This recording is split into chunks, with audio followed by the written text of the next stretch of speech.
Hello everyone, this is Marcel. Welcome to my channel. So for today I'm going to be discussing the concept of all women are like that. AWALT, I suppose the acronym is. So through my journey of making this channel, on almost every single video, I have someone who's trying to argue with the points that I come up with. Oh, well my girlfriend did this, or I know people that did that clearly disproves your experience with women, that it's just your perspective, Marcel, and not actually what is happening in society. I know so many examples, says the random person, that they are not like that. Women don't behave that way. I also get the occasional woman that comes along and says, oh, clearly your video is wrong because I don't behave in blank way. The fact that I lack that one behavioral trait of which you refer to at some point in your video means that I'm different from all the rest. So today I'm going to explain my perspective, my opinion on all women. Now see right there, someone's hair just stood up straight. Someone got triggered. I can already feel the rumbling from all of the clacking keyboards as they amount a defense. Isn't it amazing how many guys even will come rushing to the defense of the 99% because of the 1% example that differs from the claim? Well, without further ado, let us begin. So, let's define a few things. When I'm referring to a good or bad woman, or female behavior, if we want to put it that way, I suppose we could narrow it down for the sake of this discussion to the level of hypergamous behavior. Now, I don't want hypergamy to be kind of a catch-all for women the same way that patriarchy is for men. Sort of a generalized boogeyman bad thing that women do. But for the sake of this discussion, it is what I'm referring to. And in this context, it is a negative behavior. Now, whenever I get comments to the effect of, no Walt, not all women are like that, I always think to myself, women are like seawater. And in fact, I use this as a reply quite often. They're like seawater, in that you can say there are good women out there in the same way that there is fresh water in the sea. Amongst the millions of gallons and millions of women, there are good ones. So, grab a glass and take a drink. Maybe you won't get a big mouthful of salt. Now, what I'm getting at by that is that women will all carry a level of hypergamy, almost like a spectrum. Humor me in an analogy here. Let's say between a woman and an autistic person. Now, I kind of want to apologize and handle this carefully. I apologize to any autistic people that are offended by this comparison, as I'm not trying to be rude to anyone. But let's say that you have an autistic child. It is entirely possible for an autistic child to be raised and nurtured to a level where they'll be completely functioning in society as if they were never on a spectrum. It's possible with proper counseling and depending on the level of degree that they're afflicted when they're born, when they are raised, it may never come up at all. Then you take that same child in a separate scenario where they're raised on red food coloring and paint chips, and odds are they're going to express that condition in a much more pronounced way. It's going to be a lot more obvious, and they're not going to be functioning. Now, if you were to apply that to hypergamy in women, it is possible that a woman can be nurtured and given proper care and raised respectfully. Please note that I'm not referring to traditionally, I'm just saying good common sense human to human respect,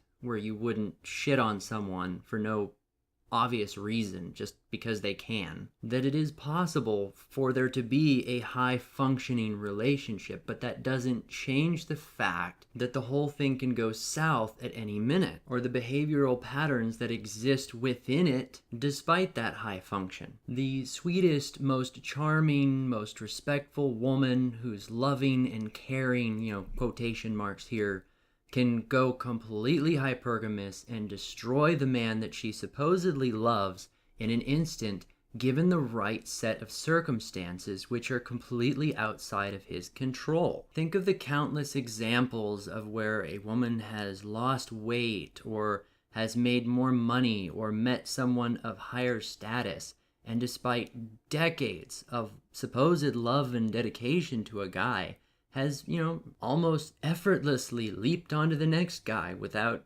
even a perceivable ounce of remorse. But I myself, the same as so many other MGTOW, don't hate, despise, or even dislike women because of that reason, that behavior. See, from their perspective, it's rational. It's the right decision at the time that they made it. So you can't hate them for it. It's just what they are. Let me try to give a good cross example of this. Say for a moment that a guy, yourself even, whoever's listening, walks up and sees a $100 bill sticking out of a woman's purse. I'm going to assume that the vast majority of you would not snatch up that $100 bill, right? I mean, maybe a few of you would. Some people would, I'm sure. But most people would not grab the $100 bill, right? Because that's obviously stealing. There's the risk of getting caught. There's the offended woman. Jail time, it could get really bad. But punishments aside, it's just the nature of the act is wrong. So let's change the scenario. Let's say the purse, you know who it belongs to, but the purse is sitting on the side of the road and that person isn't around. The $100 bill is still sticking out of it. Now, I'm still in the field of people that would return the purse with the money in it, but I think that more people might be willing to have the money not be in there when the person gets the purse, but maybe still turn it in, right? Here's all your IDs and things. But, that's just how I found it. Then let's take it a step further. You don't know the woman. You've never met her, but you know where to find her. Or further than that, it's not a purse. It's just the $100 bill laying on the ground. We could go further and further down, but at some point, everyone has a limit where they're going to say, I feel comfortable taking that money. Because there's a point where we all rationalize that it's acceptable to keep it. Whether it's not knowing the person personally, or not being able to get caught, or even just not wanting to make the effort to seek out those who lost it in the first place. Every single woman has a point. They have a limit within their relationships where they will justify hurting that man. For some, it may be as blunt and obvious as just literally seeing a better guy and walking away from him.